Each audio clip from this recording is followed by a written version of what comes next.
What's cooking, folks? Welcome back to the Astro Zone Arcade.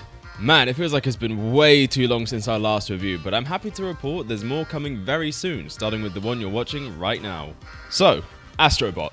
PlayStation's big new release of the summer season just came out. The less we talk about their other release, the better.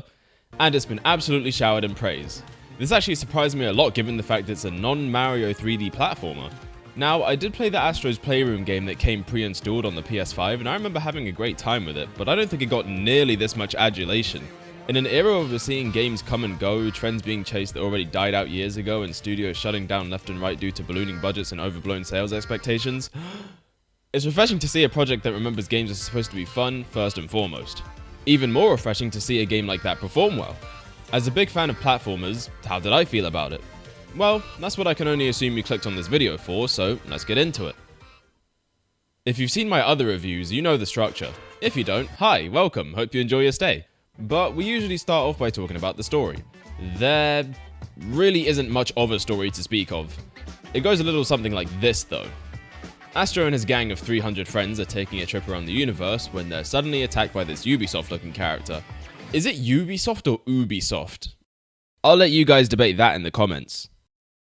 Anyway, his name is Space Bully Nebulax, and he wants to take our precious CPU to become all-powerful. Astro and his friends, and all the ship's components, are scattered across the 7 different worlds, and it's up to our robo-buddy to find them all. As we complete the levels and beat bosses, we find all the pieces and manpower we need to take the big green menace on, liberating the universe from the Fiend. That's basically it. The game has no cutscenes outside of the literal beginning and end of the game, so most of the story is told through the levels. I like this approach because it makes sure to not distract from the core experience that is the gameplay. Sure, you might wonder why some of Astro's friends are cosplaying as other PlayStation or PlayStation adjacent characters, but this game proves why that kind of thing doesn't actually matter. It does that by having baller gameplay, which we're now going to talk about. The gameplay loop of ASTRO BOT is fairly simple. There's a hub world for you to explore with tons of secrets and characters to find.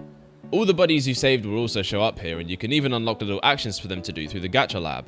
Another way this game goes against the grain is to not have that kind of stuff locked behind ridiculous paywalls. This is where you can also unlock skins for your dual speeder and some cool costumes to wear as you fight your way through various creative levels the game has to offer. The Safari Park offers you a ton of photo ops with some fun scenarios and even more secrets in itself. There's a lot to do in the crash site overall that you probably won't even get bored here. The 5 worlds this game offers are set up similar to Mario Galaxy 1's, where you have a set of main missions and side challenges to complete. The side challenges consist of retro rampage stages where you do a quick battle with some enemies to save a friend, crumble rumbles which are basically like Minecraft's Spleef. You also get those levels where you roll around on an armadillo like there's rolling ball galaxies in Mario Galaxy. I pity your ignorance if you can't see this game's very apparent inspiration. Lastly, we have the Lost Shape Voids that unlock 4 additional levels per world that are the hardest challenges in the game. These are training you for something coming up later. But how do you traverse all these different types of levels? Well, this is a platformer, so naturally Astro can run and jump as well as having a short hover that doubles as an attack. He can also punch and perform a spin attack that is used to open up paths, among other things. Pretty basic moveset here. You're not going to get anything like Odyssey in terms of how many options you have, but there are plenty of ways to express yourself through movement. On top of that, there's a variety of power-ups you can find and levels that will usually be centered around the gimmick of said power-up. There's a balloon power-up that lets you float up and stay airborne for a short while, similar to the light blue Yoshi from Mario Galaxy 2. A set of frog boxing gloves that lets you deliver a 1-2 serving of pain to your foes. This dog power-up lets you dash on the ground or in the air, where you can also boost into obstacles or enemies. Rocket up into the sky with the chicken power and roll around at the speed of an iron ball with this power-up that turns you into an iron ball. You can also scale walls and throw objects with one monkey-themed power-up, and crash cymbals to open up new paths or defeat enemies with the other. Control the chaos and briefly slow time to a crawl with this PSVR headset, and even become a sponge? That one was weird.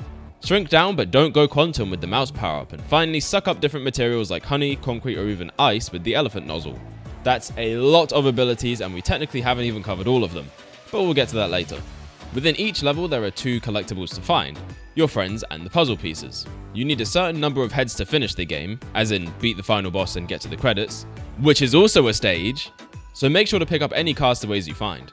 The puzzle pieces are what grant you those different hub world activities such as the customization rooms. We'll talk about what you get for collecting all the puzzle pieces and saving your crew later, but there's one more thing to find in only a handful of levels. Secret exits are here, and 2 levels in each of the 5 worlds will have one. Getting to those secret exits can sometimes be convoluted or even a little difficult, but it's always satisfying to find them. Even more satisfying is that they give you more levels to play that make up the hidden 6th world. The Lost Galaxy consists of 10 levels that are fairly short and not super difficult, so think of it like a friendlier version of the special worlds from Mario games. These levels are usually the most gimmicky and show off the extent of what you can do with the power-ups and mechanics. Also, since it's worth saying, I know I'm using the term gimmick a lot even though it's usually viewed negatively, gimmicks can be done right. This game proves that. There are no gimmicks in this game that feel forced or bad, it's all in service to make a more fun and memorable experience, and I am here for that. Beating those stages unlocks the final encore, which should get you the last 5 crewmates you need to uncover the game's final secret. On replaying levels, you can get this hint bird for 200 coins that helps you locate the stuff you didn't find yet, so that's also pretty handy. So, what do you get for unlocking all 300 friends, 120 puzzle pieces, and 10 secret exits? You get kicked in the balls. Taking a page out of Champions Road and Grandmaster Galaxy's book, we have the Great Master Challenge? Seriously? They couldn't have made it more apparent what they were doing if they tried. This is the true final level that takes everything you've learned and puts it to the test. It's not a super long level, but you'll probably die here. A lot.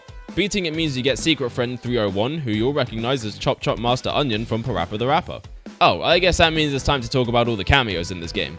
This is the closest thing we're gonna get to PlayStation Smash. No. You don't count. Get out of here. But there are so many characters here, from Joker to Ratchet and Clank to Ryu and Ken to Dante and Kazuma Kiryu, and even freaking Ulala from Space Channel 5. Some characters even get stages centered entirely around them and their world. These tend to be the more prominent series from PlayStation's history, such as Ape Escape, God of War, Loco Roco, Uncharted, and Horizon. These stages are also where you get the remaining and level exclusive power-ups in the form of the Monkey Net, Leviathan Axe, turning into a Loco Roco, Nathan Drake's Revolver, and Aloy's Bow. These levels were definitely the highlight of the game just because of the awesome references and callbacks to the Origin games.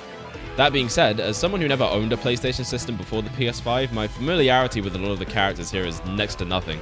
It's no secret that I'm a huge Nintendo fan, just look at my channels, so I don't have the level of history with PlayStation needed to really geek out over this game. That was really the only aspect that was missing with this game. I just felt like I needed to be more in the loop, which is entirely on me. That being said, seeing characters like Crash Bandicoot, Klonoa, Sackboy, and Kazuya Mishima show up never failed to get me hyped. Although the levels set in the PlayStation game worlds were incredible, don't sleep on this game's other offerings.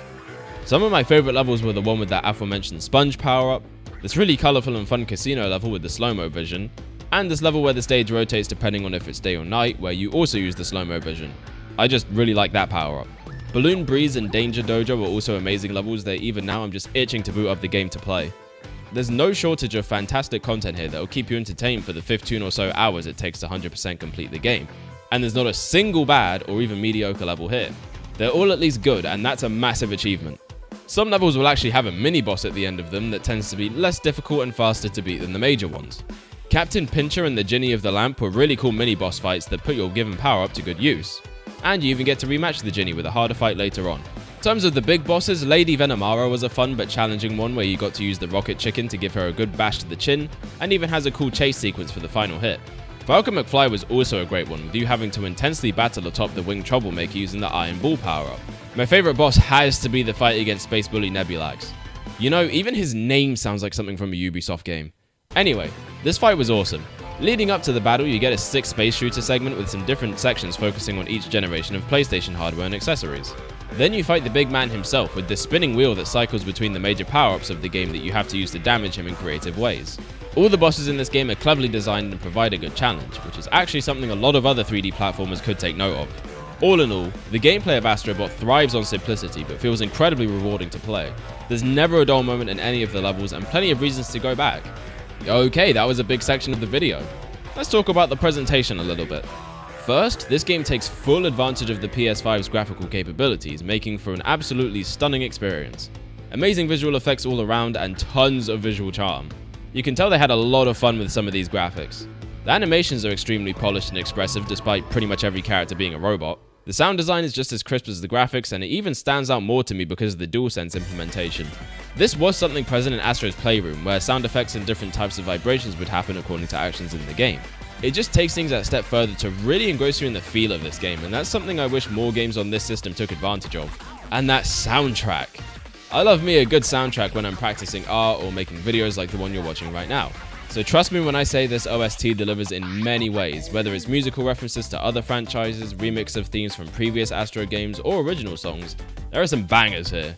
Here's a couple of my personal favorites.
The composers went hard. I think that's about everything I wanted to cover though, so let's wrap this review up. Astro Bot is a massive achievement on all fronts. The gameplay is simple to learn but satisfying to master, the presentation is polished to a shine, and it wastes no time showing its best self. As soon as you boot this game up, you know you're going to be in for an unforgettable platforming experience that I think will go down as one of the greatest of all time. The fact that this game is on par and even arguably better than some of Mario's output is insane, and even though this game does take really heavy inspiration from the Italian plumber, it does so in a way that doesn't feel contrived or like a knockoff. It feels like a love letter to all the things we like about platformers while providing enough of its own identity to stand out as something special. If you have a PS5, exclusives are already slim pickings, so this game is a must-have. They've even got DLC coming out within a couple months, adding speedrunning challenges and new buddies to save. You owe it to yourself to pick this thing up, and, as a fan of platformers, this game exceeded my expectations with flying colours. Astro Bot is PlayStation's best game in years, maybe even their best ever, and I can't wait to see what this series may do in the future. And that just about does it for this review. Thank you so much if you stuck around to the end, really appreciate that. Let me know in the comments how you feel about this game, whether it's a moment that stood out to you or any interesting tidbits. Always love to hear what you guys have to say. Make sure to subscribe to the channel for more videos like this, leave a like if you enjoyed, and check out our YouTube live as well as the Twitch page for some funky live stream action. I'll catch you fellas, fellettes, and everyone in between in the next one. See ya!